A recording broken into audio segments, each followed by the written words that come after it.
Vladimir Putin's war on Ukraine keeps spilling over into Russian territory. Officials in Russia now blaming Ukraine for drone attacks and shelling in several regions today. And that includes the map there you can see highlight Belgorod. That is near, as you can see, near the border. Attacks appear to be on the rise there ever since a group of Russian nationals aligned with Ukraine claimed to have launched an assault on their own country. That's a little more than a week ago. Ukraine has largely stayed quiet about these attacks without claiming direct responsibility. But a top aide to Ukraine's president says the gates of war have opened on Russian territory. Let's go straight to CNN's Sam Kiley in Kharkiv. And Sam, yesterday on the show, you told me that with these cross-border attacks, which are now becoming, I think it's fair to say, more systematic, we could be seeing a new phase in this war. What could this potentially mean? What risks do you see here, Sam? Well, I think the risks, as assessed by none other than Vladimir Putin, are really pretty high. And they're exactly the results, in terms of the Ukrainian perspective, that they would want to see, which is reaction from the Kremlin, in which Vladimir Putin has to go onto state TV and at a conference tell his people not to worry, that it's incumbent on the government to steady the ship. This is what he said. Today, we will deal with the same issues in relation to ensuring the security of Russia, in this case, domestic political security, taking into account the efforts that our ill-wishers are still making and intensifying in order to stir up the situation inside Russia. Now, stirring up the situation inside Russia is precisely the agenda of this two groups of Russian dissidents that are backed by Ukraine, armed by Ukraine, and traveling in Ukrainian-supplied vehicles. They do also have their own funding streams, they say. And, of course, the ongoing attacks that we've seen in terms of the drone attacks. Since we spoke yesterday, there's been another drone attack on the town of Smolensk, in Smolensk province, quite a long way north of the Ukrainian border. And on top of that, the attacks continue in Belgorod, with the governor there saying that 2,500 people have now been evacuated from villages around, and he was going on a live stream to try to reassure his population. And in watching that live stream, you saw a little bit potentially of why this is also a cyber campaign, with a lot of bogus and rather bizarre questions being asked him, clearly by people trying to undermine his ability to steady the nerves of the Russian people close to the border with Ukraine. Lisa? Let me ask you this. I mean, I've seen reports today, I know you're coming out of eastern Ukraine, and coming from the Russians here, Sam, about an assault by Chechen units. Is this one of those stories you're going to tell me that we need to be wary of? Well, the Russians and I think the Ukrainians agree that Chechen special forces have been moved into the battle space not far from Bakhmut. Bakhmut has been, there's supposed to be a relief in place going on more or less now, or concluding more or less now, between the Wagner mercenary group and the regular Russian forces. There are also, again, unverifiable reports coming out of Belgorod that perhaps Russian special forces have been moved there. The suggestion being made by Ukrainians is that they've been moved from the theatre in the east. But again, you're right, Isa, we should take anything the Ukrainians say about what the Russians are up to, unless they have direct proof, with a bit of a pinch of salt. Indeed. Sam Kiley, thank you very much. Sam Kiley joining us this evening from Kharkiv. Well, Ukraine's military is accusing Russia of carrying out dozens of airstrikes in the last 24 hours. Moscow has been targeting the Ukrainian capital relentlessly, in fact, in recent weeks. The video on social media shows what's become common in Kyiv. People, like you can see there, seeking safety inside a subway station. 2 people were injured overnight by falling debris. Well, this comes a day after 3 people, if you remember, were killed by debris during a Russian attack. They had tried to enter a bomb shelter, but it was locked.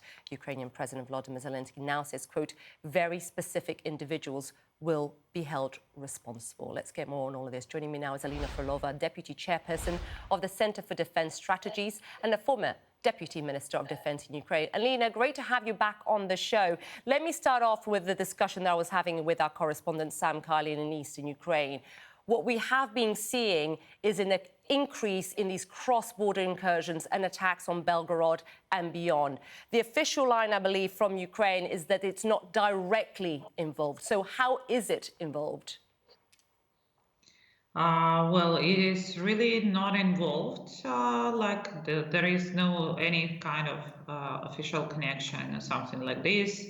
And obviously, we do understand that all these interventions, they are playing well for Ukrainian purpose in any case, because first of all, they take the part of attention, then potentially some troops, Russian troops, can be relocated to the border regions to keep the border and not to go on the front line. And of course, in case of successful operations for them to go in deeper into Russian territory, it can be some kind of demilitarized zone for Ukraine, where we can have the released like less ammunition, less artillery shelling, and so on. So it's obviously a place for Ukraine, but that's only Russian citizens who are taking this. They officially announced this. They officially demonstrating their faces and I don't know, relation to Russia. So we cannot say about some kind of interconnection with Ukrainian authorities.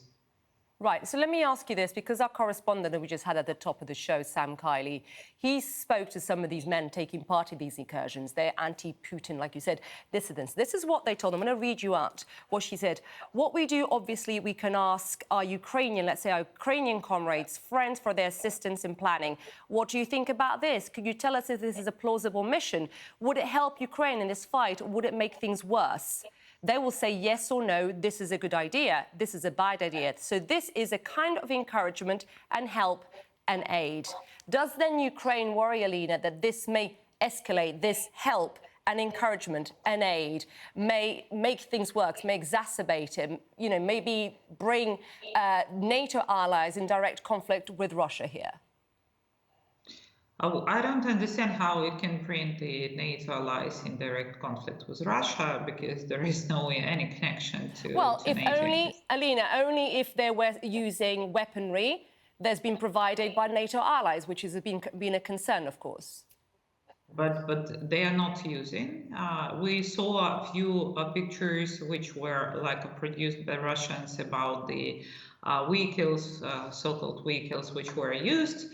But then if you analyze this photo, which was done immediately by many analysts, it's obviously that this is staged photos, because these tracks were brought there artificially. Our correspondent, Alina, very quickly, our correspondent Sam Kiley in this report speaks to these two groups, and they say they've got Humvees, they've got US weaponry, but they say they bought that on an open market, and that's a big question mark. So that's but you understand the concern then. What are the risks for Ukraine here? Do you see any risks with these attacks across the border?